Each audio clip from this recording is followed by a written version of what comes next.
काल आपण प्रभू रामचंद्रांना विनवणी केली होती त्यांच्याबरोबर त्यांच्या प्रवासाला नेण्याची. त्याप्रमाणे आपण निघालो होतो आणि आपल्या प्रभू रामचंद्रांच्या जीवनपट उलगडत असताना त्याची ऐतिहासिकता, त्याची सामाजिक गरज आणि त्या अनुषंगाने आध्यात्मिकता सुद्धा आपण तपासून बघतो आहोत, त्याचा अभ्यास करतो आहोत. कारण स्वतःला जर जेव्हा आपण रामभक्त म्हणवून घेतो त्यावेळेला ह्या सगळ्या गोष्टी आपल्या स्वतःला माहिती असायला पाहिजे. आपल्या संस्कृतीमध्ये इतकं अपार आहे आणि त्याची आपल्याला जाणीव नाही आणि त्याच्यामुळे आज ही परिस्थिती आहे. तर आपण जर सद्भक्त आहोत रामचंद्रांचे, तर आपलं जे आराध्य आहे त्याच्याविषयी परिपूर्ण असा आपला अभ्यास असला पाहिजे आणि मग त्याच्यातनं जी निर्माण होणारी निष्ठा आणि श्रद्धा असेल ती अटळ असते. त्याच्यामुळे काल आपण बघितलं की रामचंद्रांचा जन्म जो आहे तो अवतार दृष्ट्या कसा अनिवार्य आहे आणि तो बघत असताना त्याचे जे बाकीचे आध्यात्मिक आणि सामाजिक, भौगोलिक, जीवशास्त्रीय दृष्ट्या ज्या काही गोष्टी आहेत ते सुद्धा आपण ते पैलू आपण काल बघण्याचा प्रयत्न केला. रामकथा अफाट आहे, अपार आहे. किती निरनिराळ्या पद्धतीने आपण त्याच्याकडे बघू तितकं थोडं आहे. त्याच्यामुळे माझ्या ह्या अल्प अभ्यास आणि अल्पबुद्धीने तुमच्या समोर काही गोष्टी मांडायचा प्रयत्न करते जे इतक्या वर्षाच्या ह्याच्यातनं मला जाणवत आहे त्या दृष्टिकोनातनं. कुठेतरी अर्थातच ती कमतरता असणारच आहे त्या ह्याच्यामध्ये. आपण सगळे सुजाण आहात, बहुश्रुत आहात, तुम्ही समजून घ्याल ही अपेक्षा आहे. कारण अमरावतीकरांशी विशेषच असा ज्ञानबंध माझा कायमच आहे. आपण काल बघितलं की परशुरामांच्या अवतारापर्यंत आपण आलो, परिपूर्ण असा मानव, आणि तोपर्यंत जी सामाजिक परिस्थिती होती ती अतिशय शांत आणि स्वस्थता अशी मानवी जीवनाला लाभलेली आपल्याला आपण बघितली आहे. असुरांचा पूर्णपणे त्यावेळच्या पर्यंत निपात झालेला दिसतो आणि मग ह्या संपूर्ण राष्ट्रामध्ये एक स्थैर्य समाज जीवनाला लाभलेलं दिसतं. क्षत्रियांच्या हातामध्ये संरक्षणाची व्यवस्था गेलेली आहे. ऋषीगण हे ब्रह्मज्ञानी लोक आपल्या ज्ञानाचा प्रचार करतात आहेत आणि संपूर्ण प्रजा सुखेनैव नांदते आहे. पण आपण असं म्हणतो संसार जो असतो तो कायम सरत जाणारा प्रवाही असा असतो. सामाजिक व्यवस्था ज्या आहेत त्या कायमच त्या स्वरूपात राहिल्या असत्या तर काय हवं होतं, पण तसं होत नाही कारण ते मानवी व्यवहार आहेत.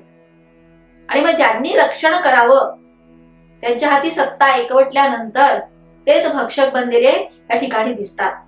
सहस्त्रार्जुनाचा या ठिकाणी उल्लेख आपण ऐकतो की हातातल्या सत्तेच्या बळावरती त्या मदानी हे झालेला हा अनेक लोकांना आपल्या हाताशी त्या काळातल्या ज्या निर्बंध वागणारे जे होते त्याचे कामी, क्रोधी, लोभी लोक त्याच्या आसपास जमा झालेल्या अशा बलाढ्य लोकांच्या संगतीमुळे आणि ह्याने आपल्याच प्रजेला लुटायला सुरुवात केली. रक्षकच भक्षक बनले. आणि आपल्या सगळ्यांना माहिती आहे कथा रेणुकेची. आणि तिच्यावर जेव्हा अत्याचार केला त्या सहस्त्रार्जुनाने त्यावेळेला मात्र ऋषी संतापले आणि त्या संतापाच्या भरात त्यांच्या हे लक्षात येत नाहीये की आपण सोडून संन्याशाला फाशी देतोय. समाजात नेहमी हेच घडतं. अन्याय अत्याचार स्त्रियांवर होतात आणि जाब सुद्धा त्यांनाच द्यावा लागतो, त्यांनाच आपलं पावित्र्य सिद्ध करायला लागतं. आणि ऋषींनी आपल्या पुत्रांना म्हटलेलं आहे की तुमची माता भ्रष्ट झाली आहे तरी सुद्धा ती जीवित कशी. सगळ्या मुलांनी नकार दिला पण परशुरामांनी मात्र पित्याची आज्ञा शिरोधार्य मानून आपल्या मातेचा शिरच्छेद केला असं वर्णन आहे पुराणामध्ये. आणि ते झाल्यानंतर मग मात्र परशुरामांनी म्हटलं आपल्या पित्याला की ज्यांनी हे सगळं कार्य केलेलं आहे तो नामानिराळा राहिला आणि माझ्या मातेला मात्र हे सगळं सोसावं लागलं आणि तिलाच दंडित व्हावं लागलं, हे चुकीचं आहे. आणि मग ते सगळं शांत झाल्यानंतर ऋषींनी पुन्हा जीवित केलं अशी जी कथा आहे, जी रेणुका मातेच्या स्वरूपामध्ये आपल्या संपूर्ण याच्यात प्रस्थापित झालेली एक शक्ती आहे. आता ह्या कथेतनं आपण जर विचार केला तर असं कसं घडलं, त्या काळातल्या एवढ्या विचारी असलेल्या सगळ्या समाजामधनं एका ऋषीने अशी आज्ञा द्यावी आणि त्यांच्या तेवढ्याच योग्य अशा पुत्रांनी ते ताबडतोब हे करावं आणि पुढचं सगळं व्हावं. तर ह्याचा अर्थ एवढाच माझ्या लक्षात येतो की बघा, प्रत्येक गोष्टीला जशा दोन बाजू आहेत. आध्यात्मिक बाजू आहे, पुराण कथेतली एक जी हे आहे, आणि आपण म्हणतो की सामाजिक हे. तर एखाद्या स्त्रीचा जेव्हा मानभंग होतो, तिच्यावर बलात्कार होतो, तेव्हा संपूर्ण समाज तिच्याकडे एका वेगळ्या दृष्टिकोनातनं बघतो. आणि जेव्हा घरातनं पती आणि मुलं सुद्धा जेव्हा तिच्याकडे त्या दृष्टीने बघायला लागतात, तिचा अपराध नसताना तिला अपराधी म्हणून वावरावं लागतं खाली मान घालून, मरणाहूनही अतिशय वेदना तिच्या ठिकाणी निर्माण होतात. माणूस एकदा मरून सुटतो, पण कायमच त्या सगळ्या ह्याच्यामध्ये राहणं, ते अपमान सहन करणं हे मरणाहूनही जास्त वेदनादायी आहे. आणि जेव्हा परशुरामासारखा पुत्र जर तिचा अपमान करत असेल, तिला बोलत असेल, तर हे तर त्याच्याहूनही फार वाईट. आणि मग परशुरामांच्या लक्षात आलंय की आपण कोणावर ते सगळं दोषारोपण करतो आहोत. आणि तेव्हा सन्मानपूर्वक पतीने आणि पुत्राने तिला हे केलेलं आहे, तिला मदत केली आहे, तिची मनस्थिती सांभाळली असणार आहे. आणि समाजात सुद्धा पुन्हा तिला एक शक्ती स्वरूपात, मातृ स्वरूपामध्ये स्थापित केलंय. संपूर्ण समाजाने तिचा स्वीकार केला असेल आणि म्हणून ती आज आपल्याला अतिशय काय म्हणतो त्याला, आदरणीय, पूजनीय आहे. एक शक्तीपीठ म्हणून ती स्थापित आहे. पण जो अपराधी आहे तो तसाच सुटला आहे आणि तो सुटायला नकोच असतो. अपराधाला शासन हे होणं आवश्यक आहे. आणि म्हणून त्या ठिकाणी परशुरामांनी प्रतिज्ञा घेतली आहे की ज्यांनी रक्षण करायचं त्यांनी, म्हणजे क्षतीपासून जे तारतात ते क्षत्रिय, म्हणजे आर्थिक असेल, सांस्कृतिक असेल किंवा जीविताची असेल, त्या हानीपासून रक्षण करणारे ते क्षत्रिय. आणि तोच आज भक्षक बनलाय, तोच असा मोकाट सुटलेला आहे. म्हणून त्यांनी प्रतिज्ञा केली होती की ही पृथ्वी जी आहे मी क्षत्रिय करेल. आणि आपल्या माहिती 13 वेळा त्या सहस्रार्जुनाला तर तेव्हाच सद्गती लाभली. पण इतरही जे त्या काळातले माजलेले, मदोन्मत्त झालेले क्षत्रिय होते, त्यांना सुद्धा शासन केलेलं आहे. 13 वेळा उठाव केलाय, 13 वेळाला त्या लोकांना त्यांनी संपवलेला आहे. आणि मगच त्यांचा जो परशु आहे तो शांत झाला आणि ते आपल्या तपश्चर्याला निघून गेले. त्यांनी समाजाला हे पण दाखवून दिलेलं आहे की स्त्री ही कायम आदरणीय आहे. आणि तिच्या शारीरिक स्थितीचा गैरफायदा घेऊन जर कोणी तिच्यावर अन्याय अत्याचार करत असेल तर तो तिचा दोष नाहीये. ती तेवढीच पूजनीय असू शकते कारण ती मातृस्वरूप आहे. माता म्हणून तिची समाजात स्थापना व्हायला हवी. स्त्रीकडे एक माता म्हणून बघणं हा संस्कार परशुरामांनी समाजामध्ये प्रसारित केला त्या योगाने. आणि शिवाय या सगळ्या अपराधांना शासन केलं. आणि हे सगळं झालं, पण त्याच्यामुळे घडलं काय आहे की जो क्षत्रिय राजे होते विविध, आपल्याला असं वाटतं की निक्षत्रिय झाले म्हणजे राजेच उरले नाहीत, पण असं नाहीये. त्या काळात अयोध्या नरेश आहेत, जनक महाराज आहेत, काशी नरेश आहेत, गांधार मधले आहेत, इकडे द्रविड प्रांतातले, अंगवंग प्रदेशातले, हे सगळे राजे आहेत. पण आता झालं काय आहे, हे राजे फक्त आणि फक्त आपल्या देशापुरतं, आपल्या प्रदेशापुरतं बघायला लागले आहेत. त्यांच्यातला जो संवाद होता, जी एकसंधता होती, ती विस्कळीत झालेली आहे. त्याच्यामुळे आपलं राज्य सोडून पलीकडच्या राष्ट्राच्या टोकाला काय घडतं आहे याच्याशी मला काही घेणं नाही. इथे बसून मी काश्मीरचा का विचार करायचा, इथे बसून मी आसामचा आणि बंगालचा का विचार करायचा. अशा पद्धतीची जी मनोधारणा असते ती त्यावेळेला या राजांमध्ये निर्माण झाली आहे. आणि त्याच्यामुळे प्रत्येक जण आपापल्या बेटावरती राहायला शिकला. आणि ह्या सामाजिक परिस्थितीचा फायदा जो कोणी घेतला असेल तो आहे दशानन रावण. पुलस्त्य ऋषींच्या कुळात जन्माला आलेला दशग्रंथी ब्राह्मण म्हणतात, त्याला दशानन म्हणतात, कारण त्याने वेद उपनिषदांचा सांगोपांग अभ्यास केलेला आहे. त्याने कठोर अशी तपश्चर्या करून साक्षात शंकराला प्रसन्न करून घेतलेला आहे. तो शस्त्रास्त्र संपन्न आहे, पंडित आहे, ज्ञानी आहे, समाजशास्त्राचा व्यवस्थित अभ्यास आहे, त्याची रणनीती उत्तम आहे. आणि असे सगळे गुण असताना त्याच्यामध्ये जे अवगुण आहेत, ज्याच्यासाठी आपले संत सज्जन आपल्याला नेहमी सांगत असतात की काम क्रोध आड पडले पर्वत, राहिला अनंत पलीकडे. तुमच्याकडे सगळे गुण असतील, पण तुमचे जे काम क्रोध आहेत, लोभ आहे, मत्सर आहे, ते जर प्रबळ असतील तर सगळ्या गुणांची माती आहे. आणि ह्या रावणाच्या ठिकाणी फार मोठी महत्वाकांक्षा आहे. त्याला संपूर्ण विश्वावरती, त्रिभुवनावरती राज्य करायचं आहे. आणि त्याने देवादिकांना सुद्धा हतबल करून सोडलेला आहे. आणि त्याचे साथी कोण आहेत? अर्थातच आतापर्यंत गप्प बसलेले हे सगळे असुर, दैत्य, दानव कुळ, हे सगळे त्याच्या सोबत आहेत. आणि त्याच्यामुळे अतिशय बलाढ्य असा झालेला हा कोणाला आठवत नाही. आणि हे जे सगळे क्षत्रिय राजे आहेत, ह्यांना फक्तच आपलं टिकवायचं आहे, आपलंच राज्य, आपलं सिंहासन, आपली खुर्ची टिकवायची आहे. आणि अशा परिस्थितीमध्ये ह्या राष्ट्रामध्ये जी एकसंधता होती, जी सांघिकता होती, जो राष्ट्रीय विचार होता, ज्याच्यासाठी कुर्मानी आपला सगळा जन्म खर्ची घातला, राष्ट्रभावना त्यावेळी निर्माण केली होती, ती सगळी खिळखिळी झाली, विस्कळीत झालेली. आणि त्याच्यामुळे रावणाचं फावतंय. आतापर्यंत देवादिकांना त्रास देत होता, इंद्राला छळत होता, ठीक होतं, आपल्यापर्यंत नाही आलं. आता मात्र त्यांनी दक्षिणेकडनं आपल्या भावाचे कुबेराची लंका नगरी त्यांनी हिसकावून घेतली त्याच्याकडनं.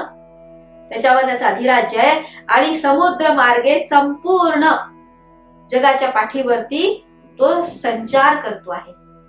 आणि हे जे सुजलाम सुफलाम आपली भूमी आहे, जो देश आहे जम्बूद्वीप, त्याच्याकडे त्याचं लक्ष आहे. आणि त्याला साह्यभूत जो आहे तो खाली किष्किंधा नरेश वाली, त्याच्याशी त्याची मैत्री आहे. तो भाग आपण बघणारच आहोत नंतर. आणि त्याच्यामुळे निर्धोकपणे त्याचे सगळे असुर दानव येत असतात, लूटपाट करत असतात आणि सुखे नैव परत जात असतात. आणि आता करता करता करता हा कुठपर्यंत आला आहे? अयोध्येच्या उंबरठ्याशी पोहोचलेला आहे,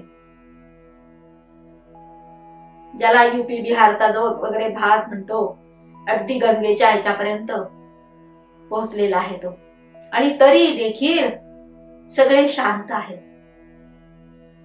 कुणाला काही कशाशी देणं घेणं नाही. एवढं बलाढ्य अशी अयोध्या नगरी, अयोध्येचं एवढं साम्राज्य, पण तिथल्याही नरेशाला ह्या गोष्टींशी काही देणं घेणं नाही. प्रत्येक जण फक्त आपल्या ह्याच्याशी निमग्न आहे. आणि त्याच्यामुळे जी सामान्य प्रजा आहे, जी वनवासी प्रजा आहे, जे ऋषीगण आहेत, ते हतबल झालेले आहेत. पुन्हा पुनरावृत्ती इतिहासाची होते या ठिकाणी, की प्रजा हीनदीन झालेली आहे, ऋषीगण हतबल झालेले आहेत, राजे आपल्या डोळ्यावरती कुठली तरी पट्टी बांधून, झापडं लावून आणि आपलं राज्यकारभार करतात आहेत. आणि परशुराम आपलं कार्य संपन्न करून तपश्चर्येला निघून गेले आहेत. आणि ह्या परिस्थितीमध्ये एक असा सेनानी हवा आहे की जो ह्या सगळी परिस्थिती पालटेल, लोकांमधली राष्ट्रभावना जागी करेल, एकता जागी करेल, समरसता जागी करेल. राम जन्म ह्याचं कारण फक्त रावणाचा वध असं नाहीये, तर राम जन्म ह्याचं सगळ्यात मोठं कारण आहे की पुन्हा ते विस्कळीत झालेली राष्ट्रभावना, एकात्मतेची भावना, समरसतेची भावना पुन्हा जागी व्हावी, पुन्हा आपल्या संस्कृतीचा, आपल्या सनातन धर्माचा उच्च उत्थान व्हावं. ह्या सगळ्या कारणांसाठी अशी व्यक्ती असायला हवी आहे की जी हे सगळं कार्य करेल. आणि आतापर्यंत आपण बघितलं, अवतारांच्या परंपरेमध्ये परशुरामानंतर जन्म जो आहे तो मानवी अवतार. आतापर्यंतचे जे अवतार झाले आंशिक अवतार आहेत, म्हणजे एक विशिष्ट कार्य संपन्न केलं आणि त्यांचं जीवित कर्तव्य संपलं. म्हणजे परशुरामांनी सुद्धा आपलं काम संपलं आणि ते निघून गेले. तर आताचा जो जन्म आहे तो एका मानवाचा जन्म आहे. हा अवतार परंपरेतनं, हा आध्यात्मिक ह्याच्यातनं, की अध्यात्म काय सांगतं की तुम्ही सत्कृत्य करा, सत्कर्म करा आणि पुढच्या जन्माला, उत्तम जन्माला या. आणि मानवी देह अतिशय कष्टाने लाभत असतो. आणि ह्याच जन्मामध्ये आपण ठरवू शकतो की आपल्याला देवत्वाला हे करायचं आहे, देवत्वाचं वरण करायचं आहे, की आपल्याला पुन्हा गर्तेत जायचं आहे, आपल्याला पुन्हा दानवत्वाकडे, आपल्याला आसुरी प्रवृत्तींकडे जायचं आहे. आणि तिथनं पुन्हा खाली सगळ्या 84 लक्ष योनी फिरायचं आहे. म्हणजे अध्यात्मदृष्ट्या, सामाजिक दृष्ट्या हे कसं अनिवार्य आहे. आणि मग रामाची कुलपरंपरा काय सांगते? म्हणजे ह्याचे पुढचे आपल्याला अवतार आहेत, म्हणजे कृष्णाचा अवतार, परब्रह्म अवतार, 8वा अवतार, की मानवाने झेप घेतली आता देवत्वाकडे. पण आपला तो विषय नसल्यामुळे आपण इथे थांबूयात. आपल्याला कुलपरंपरा बघायची आहे. जेव्हा ही परिस्थिती आहे समाजामध्ये की असं कुणीच नाहीये की संपूर्ण लोकांना एकत्र आणेल, क्षत्रियांना एकत्र आणेल, असा एखादा समर्थ सेनानी, एखादं समर्थ नेतृत्व असं समाजाकडे नाहीये.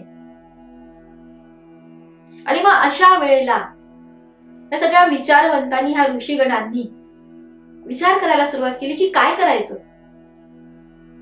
त्यांनी ठरवलं की आता नाही ना, तसा सेनानी आपण जन्माला घालायचा, संस्कारित करायचा आणि अशा पद्धतीने हे सगळं कार्य करायचं की त्याला आपल्या ध्येयापर्यंत आपल्याला पोहोचवता येईल. हे त्यांचं ठरलं आपसात. ते कसं क्रियान्वित करायचं, कुठे जन्माला घालायचा, कुणाच्या पोटी जन्माला घालायचा. तर सूर्यवंशीय अयोध्या नरेश दशरथ महाराज यांच्या पोटी जन्माला घालू. का जन्माला घालायचं? त्यांची कुलपरंपरा आहे अतिशय मोठी आहे. आता वाल्मिकींनी आपल्या रामायणामध्ये इतकं सगळं सांगितलं नाहीये, पण भागवत आदी जे पुराण ग्रंथ आहेत त्याच्यामध्ये जी रामचंद्राची कुलपरंपरा सांगितली आहे, 200 पेक्षा जास्त त्यांचे पूर्वजांचं वर्णन येतं. आपल्या समोर मी काही थोडे सांगायचा प्रयत्न करते, कारण आपल्याला वेळेची पण बंधन आहेत आणि आपल्याला 9 दिवसात संपवायचं पण आहे. पण सांगायचं ह्याच्यासाठी आहे की असं एखादं अलौकिक व्यक्तिमत्व जे देव म्हणून प्रस्थापित होतं ते सहजासहजी जन्माला येत नाही. तर आपण पहिला तर बघितलाच होता, पहिला अवताराच्या वेळी सत्यव्रत मनू, पहिला राजा, पहिला शासक, ज्याने मनुस्मृती लिहून हे चातुर्वर्ण्याचे रचना केली. समाजामध्ये अनेक चांगल्या गोष्टी, अनेक चांगलं वळण आणि अनेक चांगले संस्कार त्यांनी प्रस्थापित केले. अनेक कायदे, घटनाच लिहिली ना, पहिली घटना, या जगाच्या पाठीवरची पहिली घटना मनूने लिहिले. स्मृती म्हणजे घटना.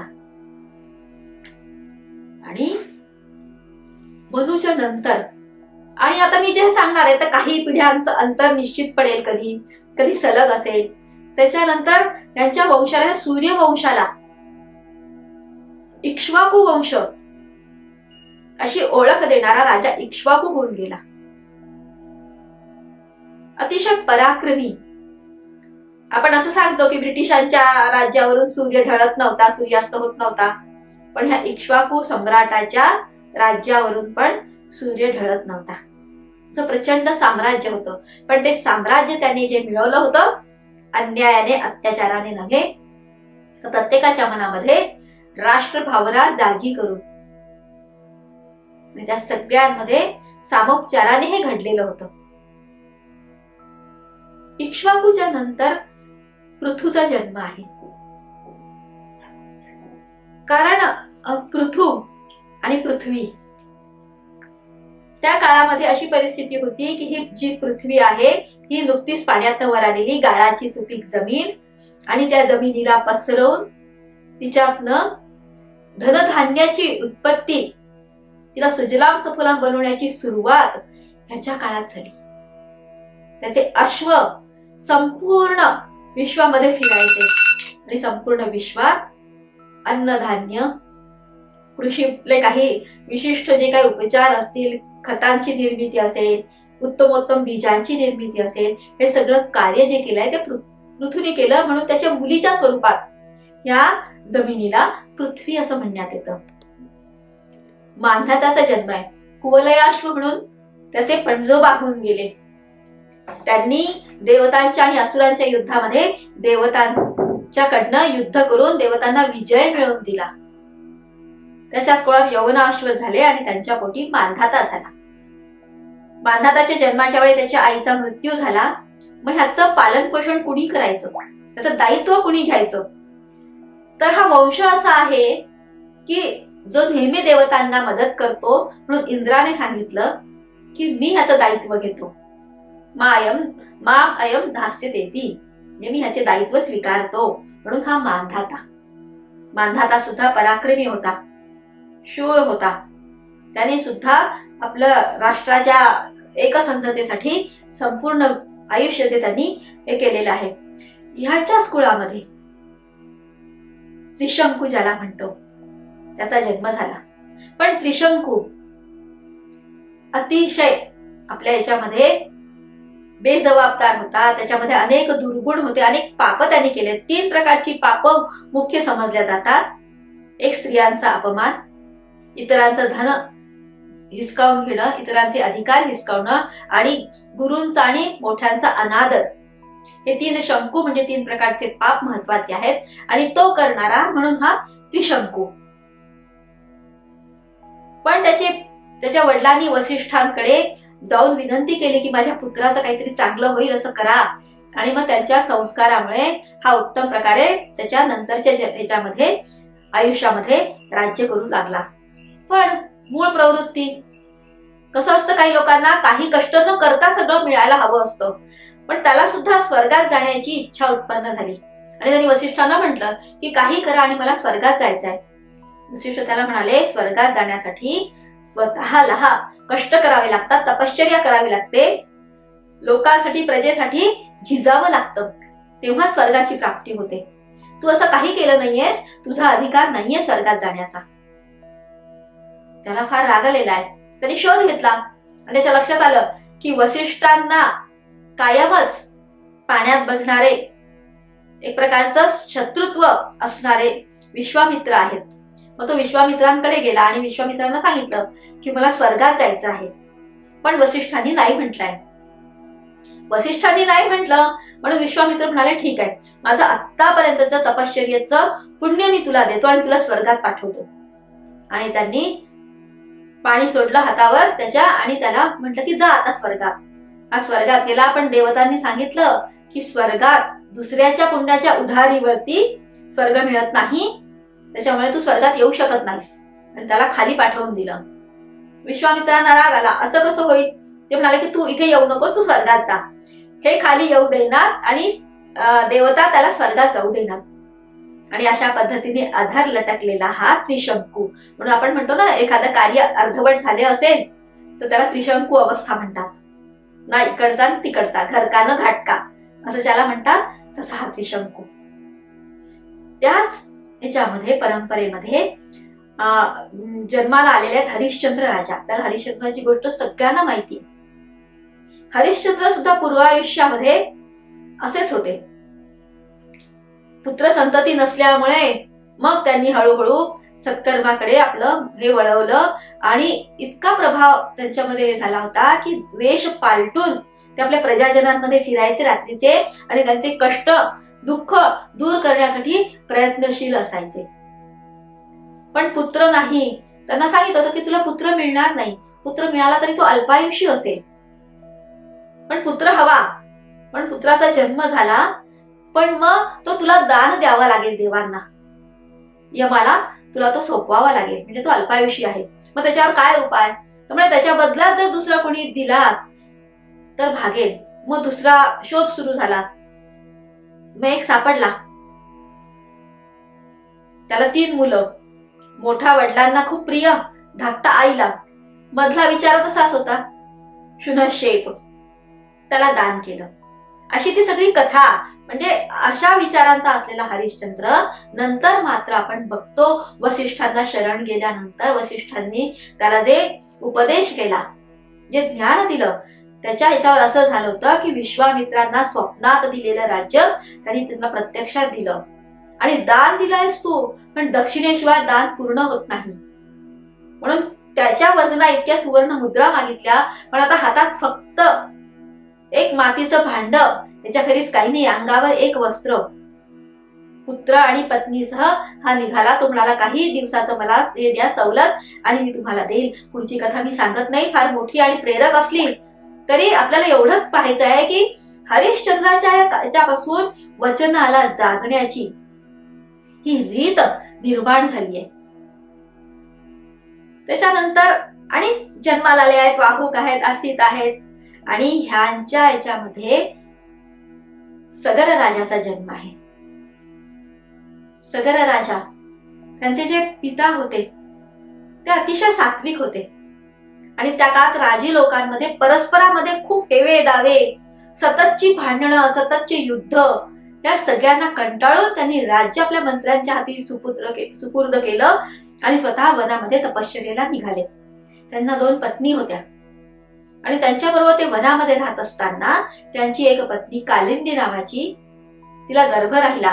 त्याच्यामुळे दुसरीला तिच्याबद्दल मत्सर निर्माण होऊन तिने आपल्या सवतीला विष दिलं आणि ते विष तिच्या शरीरात पसरायच्या आधी ते कळल्यामुळे और्व नावाचे जे मुनी होते त्या काळातले, या सगळ्या औषधी विद्या जाणणारे, त्यांच्याकडे नेलं तिला आणि त्यांनी ते विष जे आहे तिच्या गर्भाच्या मध्ये एका ठिकाणी ब्लॉक करून ठेवलं. ते तिच्या आणि गर्भाच्या शरीरात पसरू दिलं नाही. या ठिकाणी आपण लक्षात घेऊयात की वैद्यकीय ज्ञान त्या काळात सुद्धा किती प्रगत अवस्थेत होतं की एक गर्भवती स्त्री, तिला दिलेलं विष त्या गर्भामध्ये, त्या छोट्याशा ह्याच्यामध्ये लॉकेट करून ठेवणं, हे बंदिस्त करून ठेवणं आणि त्याचा कुठलाही उपसर्ग दोघांनाही होऊ नये. आणि गर म्हणजे विष, आणि त्या विषासकट जन्माला आलेला असा हा सगर राजा. आपल्याला कथेत कळतं की ह्या सगराला 100 पुत्र होते. त्याचा एक पुत्र असमंजस नावाचा आणि त्याला अंशुमन नावाचा पुत्र होता. आणि ह्या सगराने मोठमोठाले यज्ञ केले आणि 100 अश्वमेध यज्ञ करण्याचा संकल्प केला आणि 99 झाले. 100च्या वेळेला इंद्राच्या लक्षात आलं की ह्याने जर 100 अश्वमेध पूर्ण केले तर माझा सिंहासनावरती ह्याचा अधिकार होईल. आणि म्हणून त्यांनी प्रयत्न केला की हा संपन्न होऊ नये, आणि म्हणून तो अश्वमेधाचा जो घोडा अश्व होता तो त्यांनी पाताळात, ज्या ठिकाणी कपिल मुनी तपश्चर्येला बसले होते, तिथे नेऊन बांधून ठेवला. आणि त्याच्या रक्षणासाठी ससैन्य निघालेले होते ते 100 पुत्र. आणि ते निघाले असताना त्याच्या लक्षात आलं की हा कपिल मुनींच्या आश्रमामध्ये अश्व त्यांना सापडला. आणि मग त्यांना वाटलं कपिल मुनींनीच हे सगळं केलं, म्हणून तो कोलाहल, आरडाओरडा कपिल मुनींना त्यांच्या तपश्चर्येतनं त्या लोकांनी उठवल्यानंतर त्या तपस्वीच्या त्या ह्याच्यातनं, शापामधनं ते सगळे तिथे भस्मसात झाले. आणि इकडे वार्ता आली की सगळे पुत्र सगराचे भस्म झाले कपिल मुनींच्या ह्याच्यात, म्हणून ते अंशुमनाला पाठवलं. अंशुमनांनी कपिल मुनींना प्रार्थना केली आणि उशाप मागितला. तेव्हा त्यांनी सांगितले की स्वर्गात असलेली जी गंगा आहे तिचं जर जल यांच्यावरून जाईल तर हे पुन्हा जीवित होतील. आणि मग अंशुमनाने सगराला सांगितलं, असमंजस नावासारखाच असमंजस असल्यामुळे त्याला हे करणं शक्य नव्हतं. सगर वृद्ध अवस्थेला पोहोचले होते, म्हणून अंशुमनाला सांगितलं की काहीही कर आणि आपल्या पितरांचा उद्धार कर. गंगा अवतरणाची कथा अतिशय प्रेरक आहे. जवळजवळ 4 पिढ्या त्या गंगा अवतरणासाठी ह्या सूर्यवंशीयांच्या झिजल्या आहेत. अंशुमनाच्या काळात ते कार्य झालं नाही. अंशुमननी आपला पुत्र दिलीप ह्याला ते कार्य सोपवलं आणि दिलीपाच्या लक्षात आलं की एका ठिकाणी बसून आपलं हे कार्य संपन्न होणार नाही, तर राज्याचा त्यांनी आपल्या मंत्र्यांना पुन्हा ते सोपवलं राज्यपाठ आणि त्यांनी एक व्रत घेतलं, नंदिनी नावाची कामधेनूच्या सेवेचं व्रत, आणि निघाला. काय व्रत होतं? की नंदिनी जिथे जिथे जाईल तिच्या मागे जायचं, तिच्या चारा पाण्याची, तिच्या रक्षणाची व्यवस्था करायची. ती बसली खाली तरच बसायचं, ती झोपली तरच त्यांनी विश्रांती घ्यायची, आणि फक्त तिच्या दुधावरच यांनी आपला उदरनिर्वाह करायचा. एक राजा आपलं राज्यातल्या सगळ्या सुख सोयी सगळं टाकून देऊन फक्त त्या नंदिनीच्या मागे निघालाय. आणि ती नंदिनी चरत चरत चरत हिमालयाच्या त्या रांगांमधनं तिने प्रवेश केला. तिच्या पाठीमागे राजा आहे. एके दिवशी एका गुहेत शिरली आणि तिथे एका सिंहाने तिला धरलं. तिचा हंबरडा ऐकून हा तिथे गेला आणि त्या सिंहाला त्यांनी विनंती केली की ही नंदिनी म्हणजे माझ्या कार्याचं यश आहे, माझी कीर्ती आहे, माझा देह तू खाऊन टाक हवं तर, पण त्या नंदिनीला सोड. आणि तेव्हा सांगितलंय की हे मी म्हणजे पार्वती मातेचा सेवक आहे. तिचे हे जे तालवन आहे, हे तालवृक्ष आहे, त्यांच्या निगराणीसाठी मी इथे आहे. आणि मातेने मला सांगितलंय की गुहेत जो प्राणी शिरेल ते खाऊन तू पोट भरू शकतोस, त्याच्यामुळे माझा अधिकार आहे. पण जेव्हा दिलीपाची कथा ऐकली तेव्हा त्या सिंहाने नंदिनीला सोडलं. ही पुराण कथा आहे, पण जेव्हा आपण हे सगळं ऐकतो तेव्हा लक्षात येतं त्याच्या पाठीमागचं जे भूगोल आहे त्या काळातला. आपण सुरुवातीला बघितलं की प्रलयाच्या काळामध्ये मधल्या भागात असलेला तेथीस नावाचा समुद्र हा पार हटलाय आणि खालची प्लेट जी आहे त्या वरच्या प्लेटला तिबेटच्या त्रिविष्टप ज्याला म्हणतो त्या तिथल्या शिवालिक टेकड्या ज्या होत्या त्यांना धडकल्यानंतरच हिमालयाची निर्मिती झालेली आहे. आणि मधला समुद्र हटल्यामुळे तिथे सगळं मरुस्थल वाळवंट तयार झालेलं आहे. आणि प्रजा ही राजाला पुत्रवत असते आणि योग्य राजा तो, अरे तुला अश्वमेध यज्ञ करायचे आहेत, पण त्याच्या आधी तुला तुझी ही प्रजा जी आहे ती पाण्याविना तडफडते आहे. ही संपूर्ण जमीन जी आहे ही शुष्क झालेली आहे, तिथे कुठल्या प्रकारचं पीक उगवत नाही, कुठली झाडं होत नाहीयेत, पाण्याविना तडफडणारी ही प्रजा आहे. आणि त्यातनच अजून शांत होता होता अनेक प्रकारचे ज्वालामुखी तप्त असे हे लाव्हा रस बाहेर सतत येत असल्यामुळे संपूर्ण जीवन जे आहे तिथलं हे मृतप्राय झालेलं आहे. आणि मग त्यांना जर हे करायचं असेल तर असा मोठा जलप्रवाह आपल्याला अपेक्षित आहे. आणि मग हे कार्य खूप मोठं आहे. अंशुमनच्या काळात कळलंय की हिमालयाच्या रांगांमध्ये असे मोठे मोठे जलाशय किंवा ग्लेशियर्स ज्यांना म्हणतो हिमखंड आहेत, तर ते जर व्यवस्थितपणे आपल्याला खाली उतरवता आले तर आपल्याला हे कार्य साधता येईल. इथलं वाळवंटाचं सुपीक प्रदेशामध्ये रूपांतर करता येईल. आणि इथल्या जे विवरांमधनं कायम ते जे स्फोट होत असतात, जो लाव्हा बाहेर पडत असतो, त्याच्यामुळे जो उत्पाद घडत असतो, त्या विवरांपर्यंत जर हे पाणी पोहोचलं तर हे सगळं शांत होऊ शकेल. हे सगळं कार्य अंशुमननी करून दिलीपाला केलं. दिलीपाच्या लक्षात आल्यामुळे ती कामधेनू कोण होती, खरंच एका गायीच्या मागे गेला का? तर प्रजा जशी पुत्रवत असते तशी कामधेनू असते. जर प्रजेचं व्यवस्थित संगोपन केलं, संरक्षण केलं तर ती प्रजाच राजाला मदत करते, सहाय्य करते. आणि सर्वसामान्य त्या हिमालय पर्वताच्या ह्याच्यात राहणारी जी प्रजा होती तिच्याशी ह्या दिलीपाने संपर्क केला, प्रेम वाढवलं, मैत्री वाढवली. आणि त्यांच्या संरक्षणाच्या बदल्यामध्ये त्यांच्यामध्ये राहून त्यांच्यासारखं जीवन जगून त्यांनी त्यांचा विश्वास संपादन केला. आणि त्यांच्या योगाने संपूर्ण हिमालयाचा त्यांनी एक नकाशा काढला असेल, काय जे केलं असेल, आणि ते ग्लेशियर्स कुठे कुठे आहेत, किती मोठे आहेत, त्यांना खाली आणण्यासाठी काय करता येईल, तिथल्या लोकांच्या मदतीने कदाचित त्यांनी नकाशे तयार केले असणार. माउंटन इंजिनिअरिंग, नद्या जोडणी, आज आपण ते शब्द ऐकतो. हे सगळं त्या काळामध्ये दिलीपाने आपलं अख्खं आयुष्य वेचलं. पण दिलीपाला कदाचित तेवढं करता आलं. आणि थकल्यानंतर, वय झाल्यानंतर त्यांनी तो वसा आपल्या पुत्राला भगीरथाला दिलं. आणि मग भगीरथांनी पुढचं सगळं कार्य जे आहे ते एवढे मोठे, आपण आत्ताच घटना बघितली आहे की तो ग्लेशियर ते हिमखंड खाली कोसळल्यामुळे केवढा हाहाकार झाला, किती प्रचंड प्रमाणात मनुष्य हानी झाली, किती नुकसान झालं. तो तसाचा तसा आणणं म्हणजे संपूर्ण पृथ्वी वाहून नेणं, ती जमीन पूर्ण हे झाली ती हाहाकार माजला असता. म्हणून म्हणतात की गंगेने सांगितलं की बाबांनो मी अशी येऊ शकत नाही. म्हणून मग आपण म्हणतो, पुराणात कथा आहे की शंकराच्या जटेमधनं तिला आणलेलं आहे हळूच अनेक धारांनी. मग भगीरथांनी ते सगळे ग्लेशियर्स हे करत असताना विविध कॅनल्स काढले असतील, कालवे खणले असतील.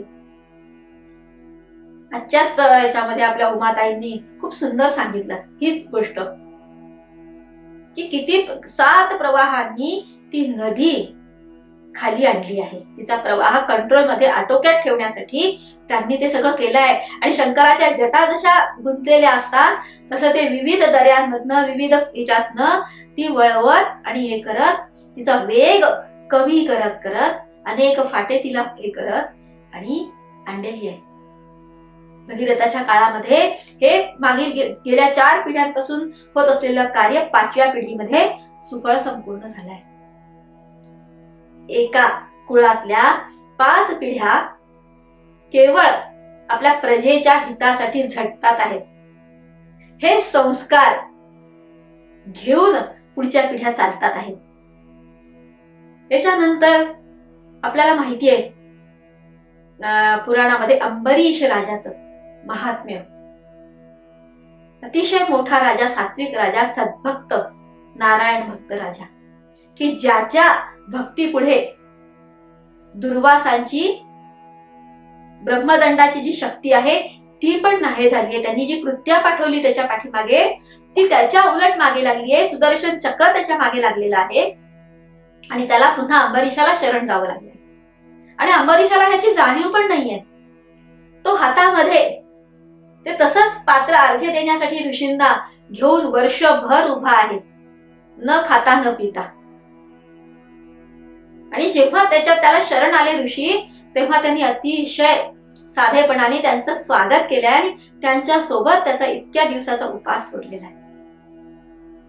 असे अंबरीश पराक्रमी, सात्विक, प्रजानुरंजक, धर्म मार्गावर चालणाऱ्या, सत्यावर, न्यायावर चालणारी अशा ह्या सगळ्या एकूण ही सगळी वंश परंपरा आहे. त्याच्यानंतर रघुराजा, ज्यांच्यावरून आपण रामाला राघव म्हणतो, रघुकुल म्हणतो. रघुकुल रीत सदा चली आई, प्राण जाय पर वचन न जाय. हा रघुराजा अतिशय पराक्रमी. त्याच्या देहाकृतीचं वर्णन करताना म्हणतात प्रचंड अशी आणि अतिशय सुबक अशी देहाकृती आहे त्याची. आणि सम्राट आहे तो. अनेक यज्ञ केले, अनेक अश्वमेध यज्ञ केले.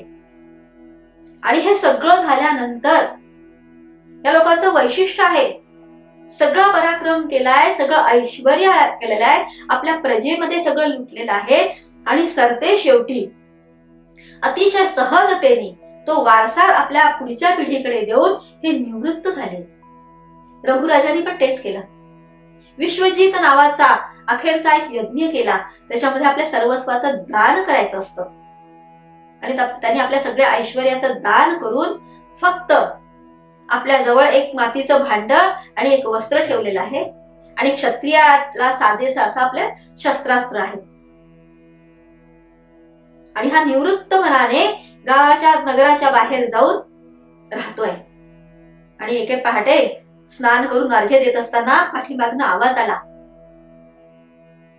की आपणच रघुराजे का? मी आपल्याकडे मदतीच्या अपेक्षेने आलोय. आणि अर्घ्य प्रदान करून राजा वळला आहे तर त्याला एक ऋषीपुत्र दिसला आणि त्याला विचारलाय की काय अपेक्षा आहे तुझी, मी तुझ्यासाठी काय करू शकतो? तर तो म्हणतोय की आत्ताच मी माझ्या गुरुकुलातनं परत आलेलो आहे माझा विद्याभ्यास संपन्न करून. आणि मी माझ्या गुरूंना विचारलं की मी गुरुदक्षिणा तुम्हाला काय देऊ.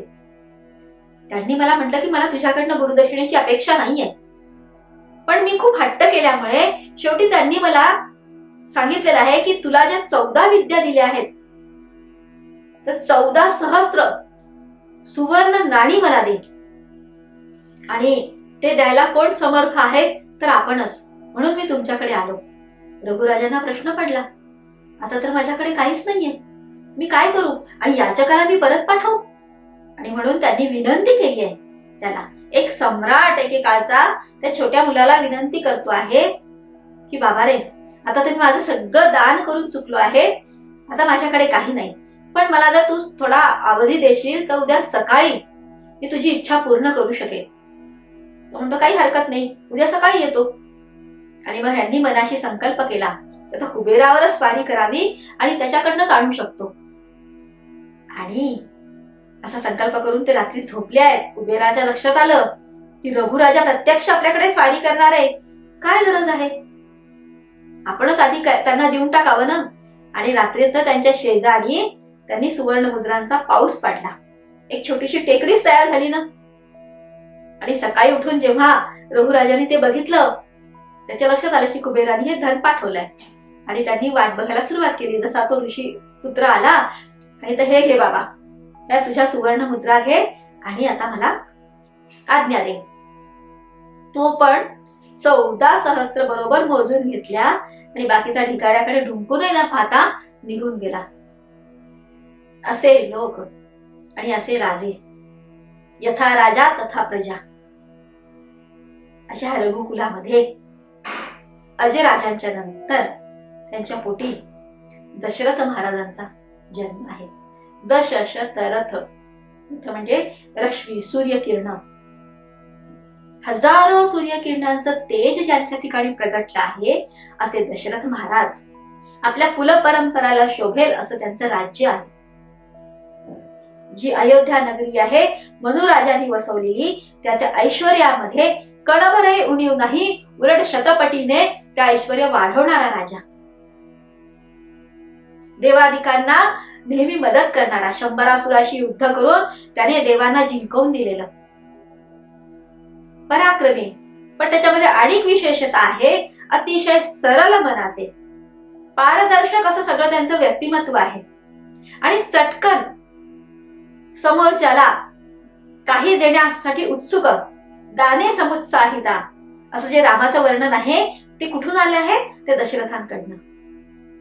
काय हवं तुम्हाला, मी काय देऊ तुम्हाला, इतकी सरलता आहे, कुठे आडपडदा नाहीये, कपट नाहीये. असा हा राजा त्या मनुनिर्मित नगरीमध्ये राज्य करतोय. शतपटीने ते सगळं त्यांनी ऐश्वर्य वाढवलं आहे. पण काळाचा महिमा, सर्व क्षत्रियांच्या ज्या काही हे आहे समस्या त्या त्यांच्या पण आहेत. माझी कौशल राज्य याच्या पुरतच माझं हे मर्यादित आहे. आणि आता ते उतार व्हायला लागलेले आहेत, मनात एक सल घेऊन की एवढं सगळं ऐश्वर्य आहे, एवढी कुलपरंपरा आहे, पण तो वारसा पुढे चालवणारा पुत्र संतती नाहीये. आणि म्हणून झुरतो आहे मनात. आणि त्याच्यामुळे कुठेतरी असे एक निवृत्तीची भावना अशी मनामध्ये निर्माण झालेली आहे. नाहीतर दशरथ महाराजांचे पराक्रम तितकाच आहे. जे आपण ज्यांना म्हणतो मानसकार, तुलसीदास, रामाशिवाय दुसरं कुठलंच दैवत नाही, रामाशिवाय कुठला धर्म नाही. जेव्हा जेव्हा सर्वसामान्य प्रजा ही आहे ही फक्त आपल्या पुरता विचार करायला सुरुवात करते, तेव्हा हा समाज रचनेचा पाया ढासळतो. आणि जेव्हा जेव्हा सर्वसामान्य व्यक्तींपासून सगळे एका ध्येयाने भारले जातात, तेव्हा क्रांती घडते आणि मग खूप मोठं कार्य होतं. आपण बघितलं, आताही मी सांगत असताना तेच आहे, अगदी हिरण्यकश्यपूच्या कथेपासून आपण बघतो आहे की जेव्हा सगळा समाज उठून राहिला तेव्हाच हिरण्यकश्यपूचा वध आहे. जेव्हा सगळ्या तरुणांनी मिळून क्रांती करायचं ठरवलं तेव्हाच वालीला हाकलता आलेला आहे. आणि जेव्हा हे घडलं नाहीये, जेव्हा मुघलांचं आक्रमण सुरू झालं तेव्हा उठून शिवाजीला उभं राहावं लागलं. सर्वसामान्य लोकांना घेऊन, मावळ्यांना घेऊन क्रांती करता आली. जेव्हा इंग्रजांचं हे झालं तेव्हा सर्वसामान्य लोकांनी, तरुणांनी आपलं अख्खं जीवन त्याच्यासाठी घालवलं, त्याग केला, अनेकांना फासावर चढावं लागलं, अनेकांना अत्याचार सहन करावे लागले, तेव्हा स्वातंत्र्य मिळालं. स्वातंत्र्याची किंमत ही एवढी मोठी असते. एक संपूर्ण पिढीला आपलं बलिदान करावं लागतं आणि त्यांना एकत्र आणणारे नेते तसे लागतात. नेते कुठून घडतात? आकाशातून पडत नाहीत. रामाच्या चरित्रामध्ये हेच दाखवलेलं आहे की मी काही देव नाहीये, तर मी मानव आहे सर्वसामान्य, आणि तो घडण्याचं कार्य संपूर्ण समाजातनं होत असतं. ते संस्कार संपूर्ण समाजातनच मिळत असतात. आणि रामाचा जन्म होत असताना ह्या सगळे योग जुळवून आणण्याचं कार्य जर कुणी केलं असेल तर तेव्हाच्या ऋषी संस्थेने, त्या ऋषीगणांनी संपूर्ण गोष्टी प्रयत्नपूर्वक केलेल्या आहेत. गोरूप घेऊन धरा गेली म्हणजे कोण गेलं?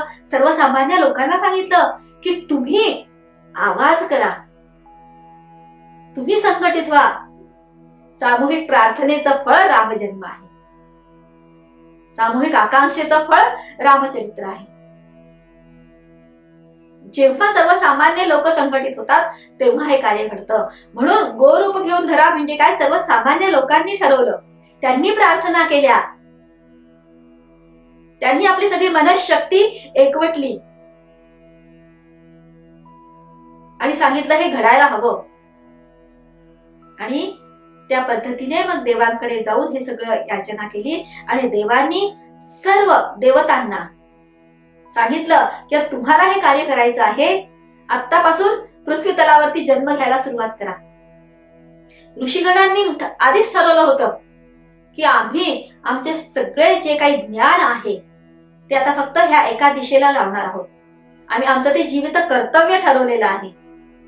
आणि समाजातल्या प्रत्येक घटकांनी एकत्र येऊन विचार केलेला आहे. आणि तो विचार हाच आहे की तो जो जीव आहे, जो मानवी जन्म घेण्यासाठी तयार झालेला आहे, तो जीव कुठे जन्माला घालायचा आहे की जो वंश मनूच्या काळापासून आपलं फक्त जीवन हे प्रजानुरंजनासाठी, राष्ट्रकार्यासाठी समर्पित मानलंय ज्या वंशानी, त्या वंशात आणि जो स्वतःच तत्वनिष्ठ आहे, सत्य मार्गावर धर्म मार्गावर चालणारा आहे, अशा दशरथाच्या पोटी हा जन्म घडवून आणायचा आहे. तसं संस्कार अगदी सुनियोजित असं ते सगळं आहे. असं जगाच्या पाठीवर, जगाच्या इतिहासात परत घडलं नाही. जे जन्म देण्यापासनं, संस्कार करण्यापासनं तसा सगळा घटनाक्रम लावण्यापर्यंत असं फक्त रामाच्या बाबतीत घडलंय. म्हणून हा रामचरित्र अतिशय अलौकिक आहे. म्हणून ते दैवी पातळीला जाऊन पोहोचलं आहे. आणि ह्याच्यातनं आपल्या सर्वसामान्य लोकांना घेण्यासारखी गोष्ट पहिली तर हीच आहे की जे संघ भावनेचं महत्व आपण सांगतो. आज आपण म्हणतो संघ शक्ती कलौ युगे, पण ही युगानुयुगाची कथा आहे की संघटनेने सगळं घडतं.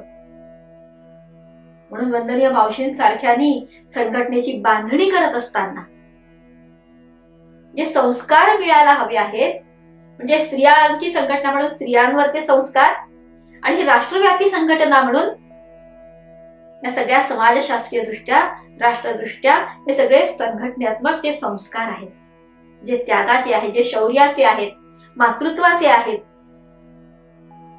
हे सगळे संस्कार देणारा जर कुठला इतिहास असेल तो केवळ आणि केवळ रामायण आहे, रामकथा आहे. आणि म्हणून मावशींनी रामकथेचा आग्रह धरला. आणि त्यांच्या दृष्टिकोनातून विचार करत असताना हे विविध पैलू आपल्याला दिसत जातात.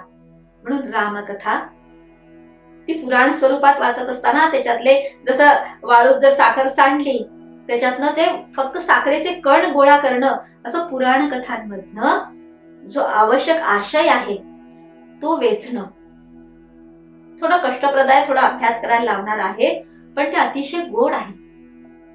आपल्याकडचा इतिहासाचं लेखन हे पुराणाच्या दृष्टिकोनातनं केलं आहे. कारण त्याच्या पाठीमागचा उद्देश काय होता? इतिहासाची व्याख्या आपल्या पूर्वजांनी करून ठेवलेली आहे. धर्मार्थ काम मोक्षाणाम उपदेश समन्वितम पूर्ववृत्तम कथायुक्तम इतिहास प्रचक्षते. इतिहास कशाला म्हणायचं की धर्म अर्थ काम मोक्षाची ही जीवनाची चौकट आहे ती पक्की करण्यासाठी जे पूर्वजांनी करून ठेवलेलं आहे त्याच्यातनं शिक्षण घेऊन आपलं जीवन सुधारण्यासाठी हा इतिहास लिहिला जातो. पण तो रोचक व्हावा म्हणून काव्याच्या रूपात, कथांच्या रूपामध्ये आपल्या पुढे मांडला आहे. आपल्या पूर्वजांचे आपल्यावरती अतिशय उपकार आहेत. आपण ह्याच्या प्रति कृतज्ञता भाव ठेवला पाहिजे आणि त्या भावनेनेच आपण जर ह्या कथा वाचल्या तर त्या कथा आपल्याला फार मोठं शिक्षण देऊन जातात, फार मोठे संस्कार करून जातात. पण त्या भावातनं आपण ते वाचले ऐकले पाहिजे. म्हणून ही रामकथा हा जो इतिहास आहे हा सुद्धा आपल्याला ह्याच भावनेत ऐकायचा आहे, बघायचा आहे. आणि रामाला आपल्यासारखा मानव समजून जेव्हा आपण हे कार्य करू तेव्हा त्याच्या पाठीमागे आपला भाव जर जोडला जाईलच, पण त्याच्या कष्टाचं आणि त्याच्या बरोबरीने केलेल्या इतर लोकांच्या कष्टाचा आपल्याला मोल कळेल, जाणवेल. आणि आपल्याला असं वाटतं ना, असं जवळ आहे हे आपल्याला आटोक्यात आहे असं म्हटलं की आपण त्या दृष्टीने प्रयास करतो. पण ते आपल्यापासून फार उंचीवर आहे म्हटल्यानंतर नको. देवच आहे आणि देव काहीही करू शकतो म्हटल्यानंतर ते फार उंचावर गेलं, आपले हात पोचणार नाही. पण मानव आहे आपल्यासारख्याच मानवांनी हे सगळं कार्य केलेलं आहे असं म्हटल्यानंतर आत्मविश्वास वाढतो. एक आपल्या हातामध्ये एक टॉर्च बॅटरी दिलेली आहे रामायण रूपी कथेची, आणि ती आपल्याला फार हे वाटते, पण चालत गेलो तर 30 पावला गणित उजेड आपल्याला देत राहते आणि आपण ध्येयाप्रत सहज पोहोचतो. हा आत्मविश्वास आपल्याला देणारा हा सगळा जो मणिदीप आहे त्याचं अवलोकन आपण या 9 दिवसात करतो आहोत. तुम्हाला वाटेल अरे रामकथेला तर अजून सुरुवातच नाही झाली, हे काय सगळं मागचं. पण हा धागा हातात धरल्याशिवाय आपल्याला पुढचं आकलन होणार नाही. म्हणून हे मागचं सगळं सांगण्याचा माझा हा हेतू आहे, हा प्रयास आहे. थोडं कमी अधिक निश्चितच होईल, पण आपल्या पूर्वसुरींनी ही रामकथा रूपी जी प्रवाह, जी गंगा वाहती आहे त्याच्यावरून त्यांच्या कथेच्या रूपामध्ये एक सुरेख पूल टाकलेला आहे. आणि एकदा पूल टाकल्यानंतर ती दुर्लभ असलेली नदी, तो प्रवाह अगदी सर्वसाधारण कुणी पण पार करू शकतं. म्हणजे मोठी वाहनं जाऊ शकतात तर किडा मुंगी सुद्धा जाऊ शकतं. त्यामुळे आपल्या पूर्वसुरीने जे अनेक प्रकारची रामायणे केली आहे, आपल्या वंदनीय मावशींनी जे दिशा दर्शन केलेलं आहे, जे एक वाहन मिळवून दिलेलं आहे, त्याच्यात बसून माझ्यासारखे एक सर्वसामान्य कीटक मुंगी सारखी स्त्री सुद्धा हा रामकथेचा प्रवाह सहजी ओलांडून पलीकडे जाऊ शकते. ह्याच आत्मविश्वासातनं मी तुमच्या पुढे ही रामकथा मांडायचा प्रयास करते आहे. आज आपण या इथे थांबूयात, कारण वेळेचं बंधन पाळायलाच हवं. पण आज जेव्हा आपण बघितलं की रामकथेची पार्श्वभूमी तयार झाली आहे, तर आपलं सुद्धा कर्तव्य आहे की रामाचा अवतार व्हावा म्हणून आपण प्रार्थना करावी. सामूहिक प्रार्थनेचं बळ मोठं, म्हणून आपल्या प्रत्येकाच्या हृदयामध्ये रामाचा अवतार व्हावा अशा आकांक्षेतनं आणि प्रत्येकामधला अंशरूपी राम एकत्र होऊन फार विराट असं दर्शन आपल्याला मिळेल. म्हणून रामा अवतारासाठी त्या काळातल्या सामान्य लोकांनी सामूहिक प्रार्थना केली. आपण सुद्धा सामूहिक प्रार्थना करू की रामलला, त्या मंदिरात तुला आता स्थापन केलेलं आहे तुझ्या जन्मभूमीत, तू आमच्या प्रत्येकाच्या हृदयात अवतीर्ण हो आणि मग आमचं राष्ट्र जे आहे तर विश्वगुरु पदाकडे निश्चितच जाणार. म्हणून आज रात्रभरात आपण सगळ्यांनी मिळून ही प्रार्थना करू रामचंद्राकडे, आणि त्यासाठी थोडा वेळ हवा आहे.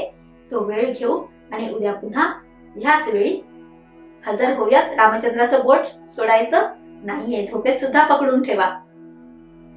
आणि आता मात्र इथे थांबूयात.